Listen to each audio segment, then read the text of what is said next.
사도행전 12장 20절부터 24절까지 말씀 교독하시겠습니다.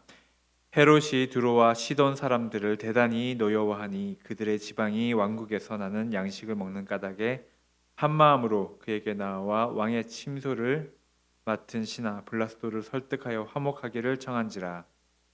헤롯이 나를 택하여 왕복을 입고 단상에 앉아 백성에게 연설하니 백성들이 크게 부르되 이것은 신의 소리요 사람의 소리가 아니라 하거늘 헤롯이 영광을 하나님께로 돌리지 아니하므로 주의 사자가 고치니 벌레에 먹혀 죽으니라. 하나님의 말씀은 흥왕하여 더하더라. 아멘. 20절 말씀에 보면 헤롯이 두로와 시돈 사람들을 대단히 노여워했다라고 나와 있습니다.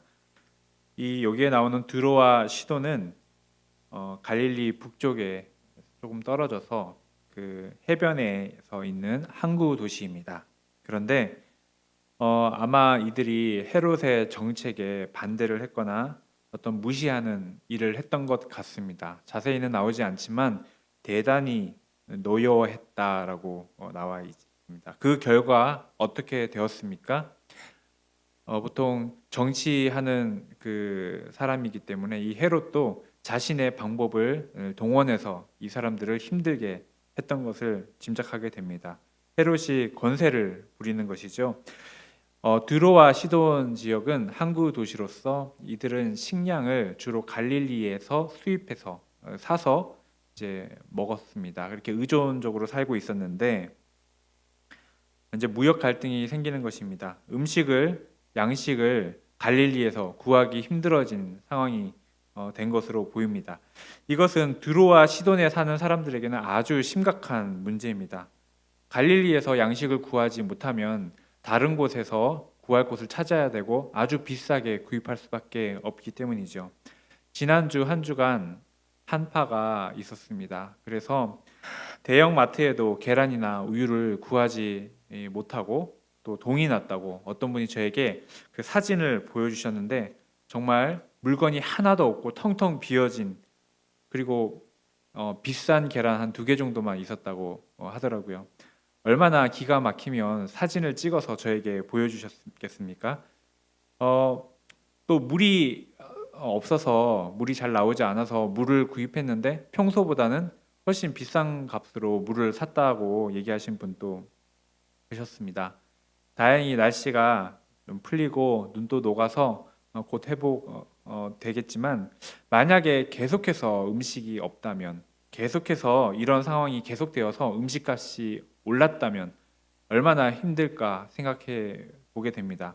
만약에 김밥 한 줄에 30불이고 국밥 한 그릇에 70불이다. 그럼 정말 살기가 힘들겠죠. 지금 드로와 시돈에 살고 있는 사람들의 그 상황이 그런 상황입니다. 헤롯의 노여움을 사서 갈릴리에서 양식을 구하기가 힘들어진 상황입니다.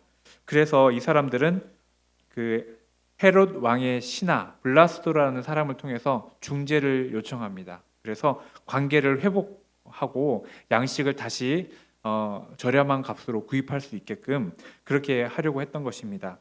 21절입니다. 헤롯이 나를 택하여 왕복을 입고 단상에 앉아 백성에게 연설하니. 요세푸스에 따르면 이날이 로마 황제 글라우디오를 기리는 그런 축전의 날이라고 합니다. 헤롯은 은으로 만들어진 빛난 왕의 옷을 입고 연설을 하였습니다. 그럴 때 그 연설을 듣고 이 사람들이 무엇이라고 합니까? 22절에 이 백성들이 크게 부르되, 여기에서 백성은 아마도 두로와 시돈의 사람들이었던 것 같습니다. 이것은 신의 소리요 사람의 소리가 아니라 하거늘. 다시 말해 헤롯에게 이것은 사람의 소리가 아니라 신의 소리라고 크게 환호하는 것입니다. 아마도 자신들의 그 생사권이 헤롯에게 달려 있기 때문에 아첨하는 소리가 아니었을까 이렇게 생각하게 됩니다. 또 빛나는 왕의 옷을 입고 연설하는 그런 헤롯의 그 연설을 듣고서 정말 이 사람의 권세가 신과 같다라고 느꼈을지도 모르겠습니다. 이것은 세상을 살아가는 사람들에게 어찌 보면은 당연한 처세라고 생각이 들기도 합니다.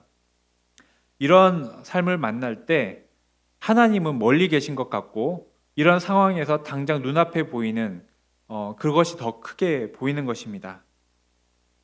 이럴 때 하나님은 어디 계신가 이런 생각을 하게 되고 때로는 하나님을 아예 생각하지 못하고 그냥 삶 앞에 닥쳐 있는 그 상황에 대처하기 급급하기도 합니다.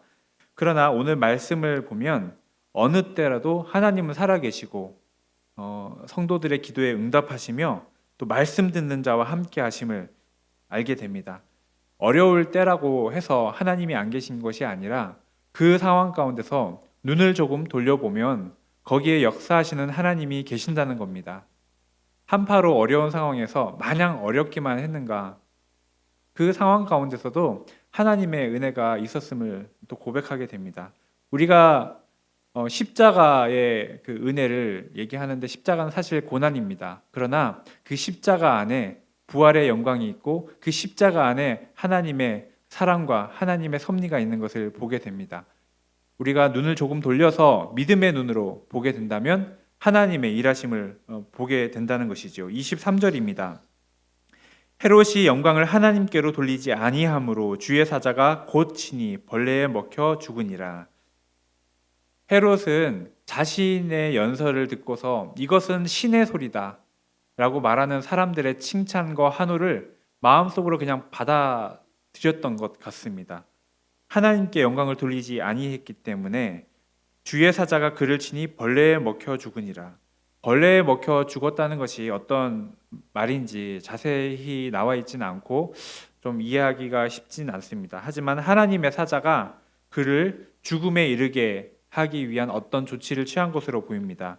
요세푸스에 따르면 헤롯의 죽음에 대해서 갑작스러운 복통으로 인해서 5일 만에 죽게 되었다고 기록하고 있습니다. 그리고 몸이 썩어서 벌레가 생겨났다라고 그렇게 기록되어 있습니다. 헤롯이 영광을 받아들인 것, 하나님께 돌리지 않는 것, 이것은 작은 문제가 아닙니다. 우리가 영광을 하나님께 돌리지 않는 것이 작은 문제가 아니라는 것입니다. 누가 나를 칭찬하고 누가 나를 높이고 할 때 우리는 감사합니다라고 얘기할 수도 있지만 마음에는 참 영광받기를 두려워하는 마음이 있어야 될 것 같습니다. 자신을 높일 때, 칭찬을 받아들일 때 마음이 답답하고 하나님이 기뻐하지 않으시는 것 같은 그런 그 느낌이 있어야 될 것 같습니다. 우리는 영광을 하나님께 돌려야 하는 것이죠. 드로와 시돈 사람에게는 당연히 헤롯에게 잘 보여야지만 잘 살아갈 수 있다라고 생각하고 그렇기 때문에 그 사람을 하나님과 같은 권세를 가진 사람으로 보고 이렇게 높였겠지만 하나님은 오히려 이러한 일들을 통해서 그 헤롯도 하나의 사람일 뿐이고 하나님께 영광을 돌려야 할 그런 사람이라는 것을 보여주셨습니다. 그 결과 어떻게 되었습니까? 24절에 보면 이것과 대조되게 하나님의 말씀은 흥황하여 더하더라. 다시 말해 하나님의 복음이 오히려 더 힘있게 전해졌다는 말씀입니다. 이렇게 기독교를 핍박했던 그 헤롯이 갑자기 죽는 모습을 보면서 성도들은 하나님의 손길을 느꼈을 것이고 많은 위로를 받았을 것입니다. 헤롯이 바로 앞에 말씀에 보면은 베드로를 죽이려고 감옥에 가뒀습니다. 이때 성도들이 많은 기도를 했죠. 그럴 때 하나님께서 주의 사자를 보내어서 베드로를 기적과 같이 옥문을 열어서 꺼내셨습니다. 그런데 헤롯이 어떻게 했습니까? 그 옥문을 지켰던 그 간수를 옥문을 지켰던 간수가 그 죄인을 놓치면 그 죄인이 받아야 될 형벌을 대신 받게 되어 있는데 그 간수들을 다 죽게 합니다. 다시 말해 기독교인들은 다 죽어야 할 사람이라는 것을 보여준 것입니다. 그러나 그 헤롯이 죽는 것을 보고서 이 성도들은 하나님이 역사하시고 계시고 하나님은 자신의 영광을 빼앗기는 분이 아니시고 말씀을 전해지는 데 있어서 하나님께서 일하고 계시다는 것을 느끼게 되었을 것입니다. 우리는 우리 삶 가운데 우리 생사 화복을 누가 쥐고 있다고 고백하십니까? 하나님입니다. 그러나 세상 사람들은 어떤 정치인을 또 지나치게 하나님처럼 믿거나 또는 돈을 따르거나 믿고 의지하거나 그렇게 살아가는 모습을 보게 됩니다. 우리는 영광을 하나님께 돌려야 될 것입니다. 내가 하는 일이 조금 잘 된다고 해서, 내가 하는 사업이 아주 잘 된다고 해서 나는 정말 똑똑하다, 나는 너무 판단력이 좋다, 이렇게 얘기해서는 안 된다는 것입니다. 또 반대로 내가 하는 일이 지금 안 된다고 해서 너무 절망할 것도 아니라는 것입니다.